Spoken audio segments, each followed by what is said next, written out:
The Big Five are a group of Kyber Corp executives made up of Gainsley, Adrian Randolph Crump III, nicknamed simply Crump, Johnson, Nesbitt, and Lecter. They originally worked for Gozaboru Kyber in the military arms business. However, that changed when Seto Kyber, Gozaboru's adopted son, seized control of the business by manipulating the Big Five into giving him their shares of the company. This was achieved by promising to give them more power and respect. After Gozaboru was voted out of the company, Seto backed out of the deal, causing the Big Five to lose any power and control they already had, making them little more than figureheads with no real authority. After this event, the Big Five tried to back Maximilian Pegasus into becoming the new Kyber Corp boss by striking a deal if he could beat Kyber and Yugi in a duel. However, this of course failed after the events of Duelist Kingdom, and when Kyber found out, he immediately attempted to fire them. From this point onward, the manga and the anime actually split. In the manga, the Big Five are fired right here and right now, and are actually never seen of again. However, the anime creates 2 filler arcs for these characters, which all starts with after Kyber attempts to fire them. In the anime, they offer Seto the opportunity to test his virtual reality game as a peace offering. In reality, of course, the Big Five had planned to trap Seto in the game so they could take control of Kyber Corp in his absence. Of course, though, this plan fails due to the efforts of Yugi and his friends, as they too entered the game and defeated the Big Five in a duel, trapping the Big Five in the virtual world instead. However, this was not the end of the Big Five. They again returned during the middle of the Battle City arc. See, the Big Five had been wandering around the Kyber Corp databanks for quite some time, until they were found by Noah Kyber, Gozaboru's legitimate son, who also had eyes on the Kyber Corporation. He made a deal with them saying if they would help him defeat Kyber and the rest, they would use their bodies to escape the virtual world. However, of course, they all lost their duels except for Nesbitt, who won Tristan's body. They had a final duel where all 5 of them possessed Tristan together, taking turns to use his body. Of course, they lost, and according to the Japanese version of the anime, Noah deletes the Big Five permanently. So how about we take a look at each one of the Big Five, starting with Gainsley. He was the former Vice President of Business Strategy at Kyber Corp, who was responsible for the administrative and operations management of the organization.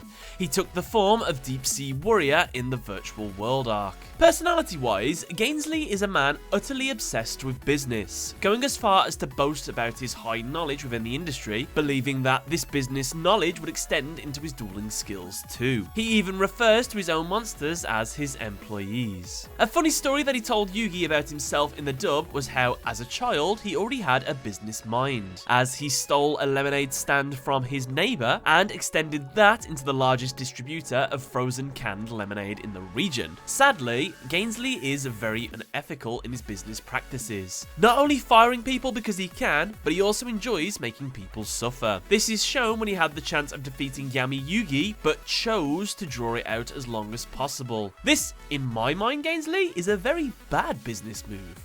Of course, by prolonging the duel, it ended in his own defeat. His deck in the virtual world is a swarm control deck. Its purpose is to get as many monsters on the field in order to activate his deckmaster ability, Reflector Hole, which allows him to tribute 2 monsters to reflect a monster's attack back at them. All of the cards that appear in his deck are Melkid the Four-Faced Beast, Ashen Grey, Deep Sea Warrior, Eperia, Rainbow Snake Ingana, Rocklamba the Spirit King, Wall of Illusion, Yaoi, and the spell cards Offerings to the Doomed and Premature Burial. Crump. He was the former Kyber Corp personnel manager in the Japanese, or the financial officer in the dub. He took the form of Nightmare Penguin in the virtual world. Personality-wise, Crump is the least serious member out of the Big Five, since all the others try to remain cool and collected while in their deckmaster modes. However, Crump is always overreacting and acting childish. This could be a result of his tragic childhood, where he grew up in a home that neglected him. His family never had any time for him and simply argued in front of him. Since he had no one, he spent most of his time counting things, resulting in his love for numbers. One day, he found a book about how penguins cared for their young.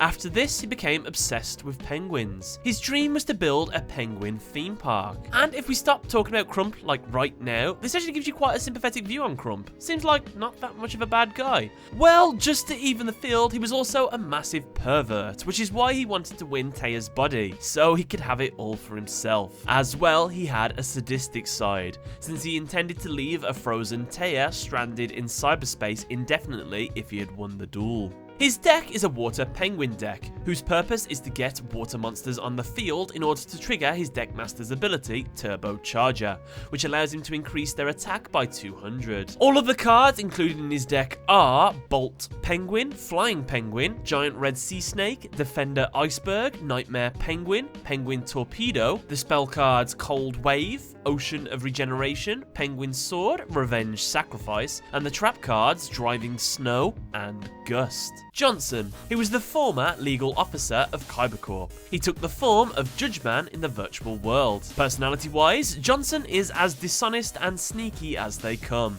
His deceit even extends into his work, as during his court appearances, he would manipulate the court to his advantage.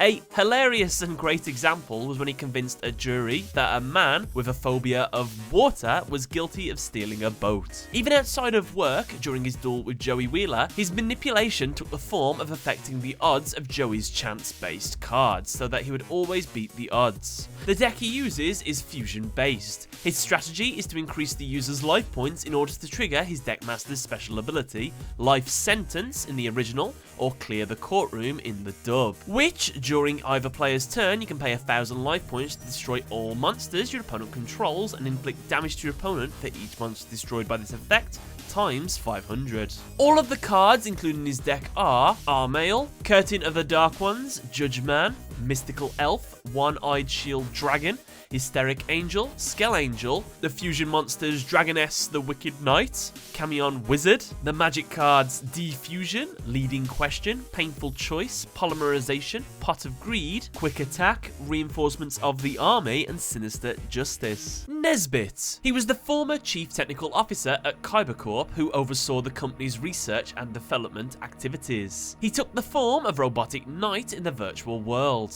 Personality-wise, Nesbitt is an individual who dislikes humankind as a whole, and tends to avoid human society as much as possible, instead believing in the superiority of machines. This is reflected in his career choice and machine-based deck. He even, when in his Robotic Knight deck master form, attempted to behave more mechanical by speaking with a robotic-like speech pattern. Due to his detachment from humans, he is extremely vicious, showing no empathy towards an inexperienced Serenity Wheeler during their duel, in fact, focusing primarily on her due to her lack of skill. His deck is a machine deck that mainly focuses on getting out Machine King in order to level it up to its complete form, Perfect Machine King. He also relies on his deckmaster ability, Support Bombardment in the original and Final Artillery in the dub, which allows him during either player's turn to send any number of machine-type monsters from his hand to the graveyard in order to inflict 500 damage to his opponent for each machine monster sent. All of the cards included in his deck are Cyber Falcon, Gigatech Wolf, Ground Attacker Bergroff, Oni Tank T34, Robotic Knight, Cannon Soldier, Gradius Option, Machine King, the Fusion Monster, Perfect Machine King,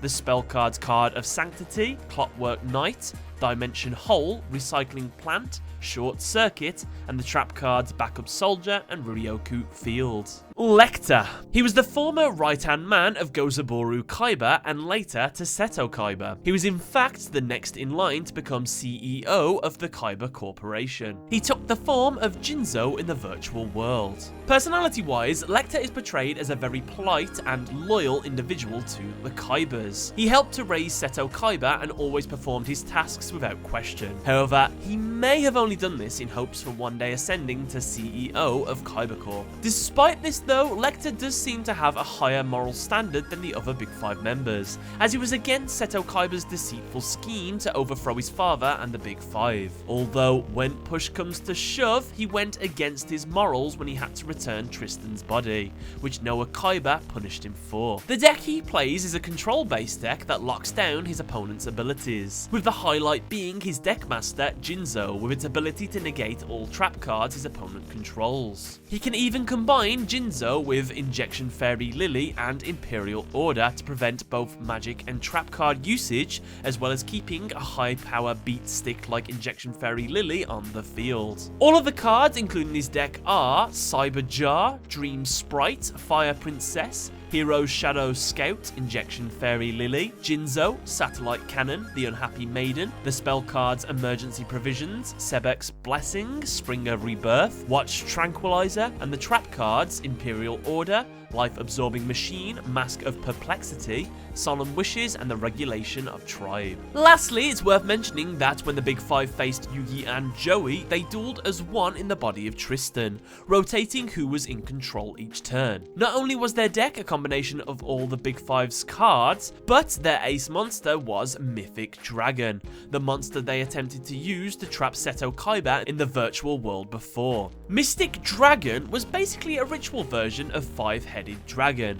Its effect read that this card can only be ritual summoned with the ritual spell card Dragon Revival Ritual. When this card is ritual summoned, destroy all cards your opponent controls. This card cannot attack the turn it is ritual summoned, and this card cannot be destroyed by battle with dark, earth, water, fire, or wind monsters. Nevertheless, despite the overwhelming odds, they were defeated when Yugi and Joey combined their deckmasters together, putting an end to the Big Five once and for all. Hope you all enjoyed the video, guys. Want to say thank you to the Patreon backers. You know, Light, James Pike, Barrett Jackson Daly, Jordan Osella, Z Wolf 18, Daniel Hill, Yu-Gi-Oh! Ragnarok, CB, Shinjo C. Guys, thank you very much for supporting the channel. Hope you all enjoyed. See you next time.